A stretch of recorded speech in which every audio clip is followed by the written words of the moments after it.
নমস্কার বন্ধুরা, চলে এসেছি আমি দ্বিতীয় পর্ব নিয়ে।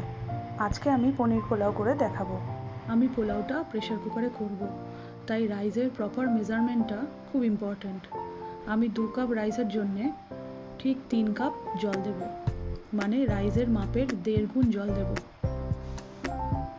আমি কাপ দিয়ে মেজার করেছি, আপনারা মেজারিং কাপ বা যেটা সুবিধা সেটা ইউজ করবেন, কিন্তু মনে রাখবেন চালের পরিমাণের 1.5 গুণ জল আপনাদের দিতে হবে। গোবিন্দভোগ চালটা ভালো করে ধুয়ে নেবেন, কিন্তু চেষ্টা করবেন একবারে ধোয়ার, না হলে স্মেল কমে যাবে। আমি ভালো করে ধুয়ে শুকিয়ে নিলাম। পনিরটাকে স্কোয়ার শেপে কেটে নিলাম। পনির পোলাও করার জন্যে কী কী লাগবে বলে দিই। গোবিন্দভোগ চাল, মাখন, পনির, কাজু বাদাম, কিশমিশ, গোটা গরম মশলা, নুন, চিনি, হলুদ, তেজপাতা, আদা। পনির পোলাওটা আমি পুরোটাই বাটার দিয়ে করব। ম্যারিনেশনের সময়ও বাটার ইউজ করব, তারপর ভাজার সময়ও বাটার ইউজ করব।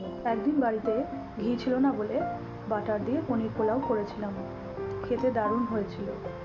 তাই এখন থেকে পনির পোলাও করলে বাটারই ইউজ করি। এবার ম্যারিনেশনটা করে নিচ্ছি। দিয়ে দিলাম বাটার,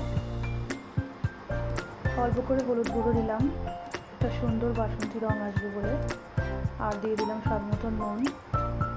তারপর ভালো করে মিশিয়ে নিয়ে 1 ঘন্টা রেখে দিলাম। রাইসের মাপটা আবারও বলে দিই, 2 কাপ রাইসের জন্যে 3 কাপ জল দেব। এদিকে পনিরটা হালকা করে ভেজে নিলাম।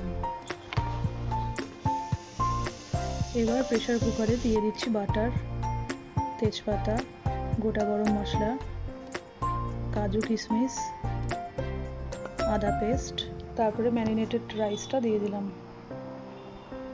এবার ম্যারিনেটেড রাইস, কাজু বাদাম, কিশমিশ, আদা বাটা ভালো করে মিশিয়ে ভাজা ভাজা মতন করে নিলাম। তারপর দিয়ে দিলাম কিছু কাঁচা পনির, এভাবে গুঁড়ো গুঁড়ো করে।